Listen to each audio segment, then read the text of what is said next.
Do numido se do mon gbesi agbasa. Eno yolo mi do degla avoa toimi. O mechele mi kwesuon kweli no gondo ame. Mi ko levoa sekple do nu iwa mi ton o godo me. O ta eji mi na kendo egbe o eyin kan bi ode. Wenda gbe o nwiyan nu kawe ya. Wenda gbe o nwiyan nu kawe ya.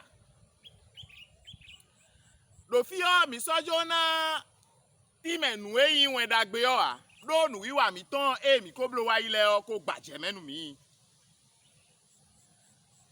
Dio wenda gbe o nwiyan nu kawe ya. Ete tu ezombo mi ka homo nko ton bi o. Mi modo egbesi aihome o. Nu gege bokai nu ma sogbe. Eno zebo no tedo nu Jesus sentole. Medele no do. Le gban tole ya. Fon li no anu ye. Ida so debo no wa.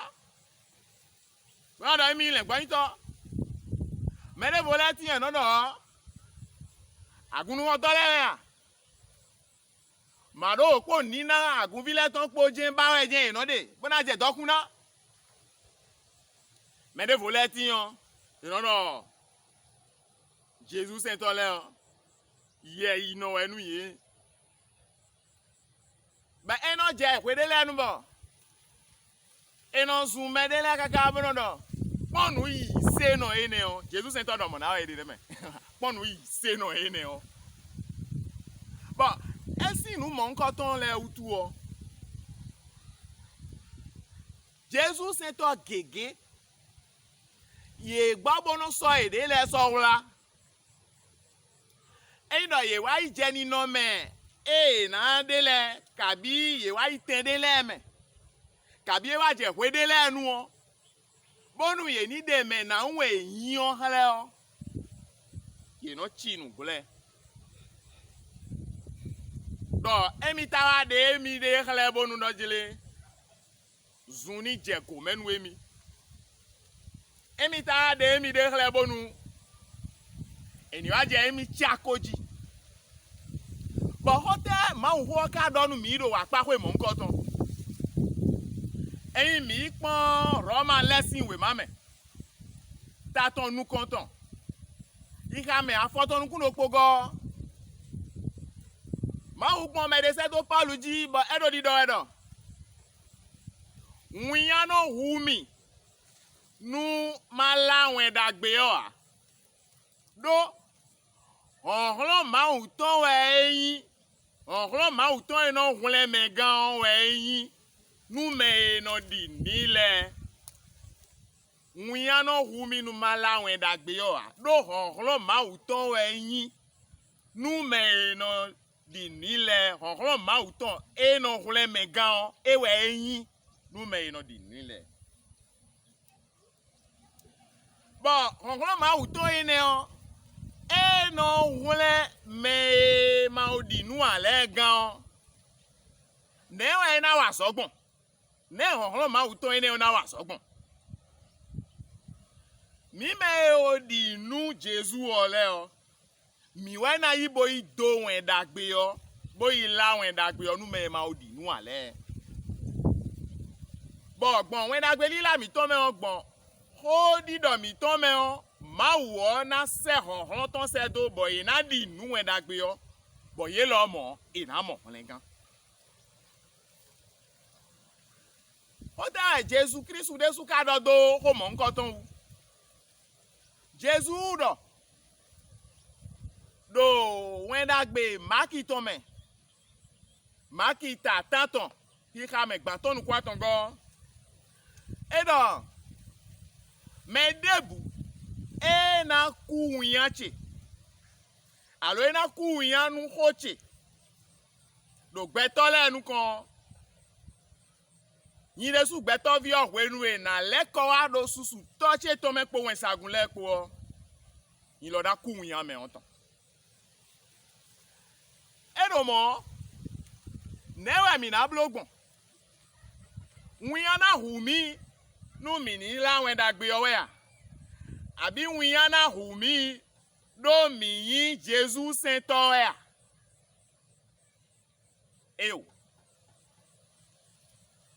nuwe eje hado eni no gbe na mechile mi eleje hado eni kuru nu mo nkan ton ache Jesus we wa hunle mi gan etewa e maka dodo uton a chako tewa e masia zungbe tewa pobo e mane cho fie kwe yo ejen we yi aso e na wa we de yo ejen wa we de boblo kaka so ifo bo mi dre wa do le ton du we gbe ene wa so bo wen agbe yo lilaton eno yi awaji jenu mi dele lo se do mo gbe si agbasa mi do wen agbe yo lawe o eno ya awaji jenu mi lo se do mo gbe si agbasa bo mo we ka do na yin nu hui lo wen agbe yo lila edo na ya awaji jenu hui lo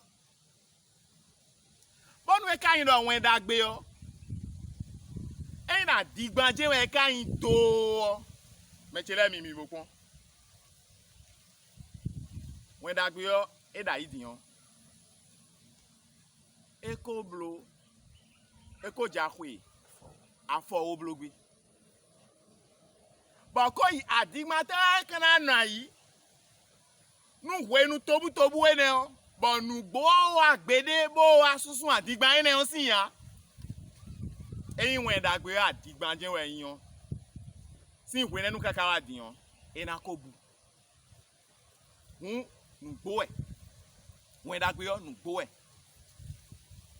but mi me odi nu Jesus le nwuya na no hu mi do wen dagbe yo lila wa nwuya kana no hu mi do mi Jesus Saint outwa lo mi na no ma wa jije de me nu etere wa je bo edo mi zunwe nu etre wa je be do mi chako we nu etre wa je be do nu mi ton do we do nu emi dinu Jesus o utu o awa jije we na no yinu mi mechele mi egbeton mi na so do fene eyin do ama monu kunu je nde me do wen dagbe o me han kan bi yo batona anamo ahon ana yo mi kabi ana kan bi yo mi gbon alokan eloji 98, 88, 98, 30 do se do mo gbe si agbasa bo mi na yi gbe nu e ina chenu mi ni ikwede fun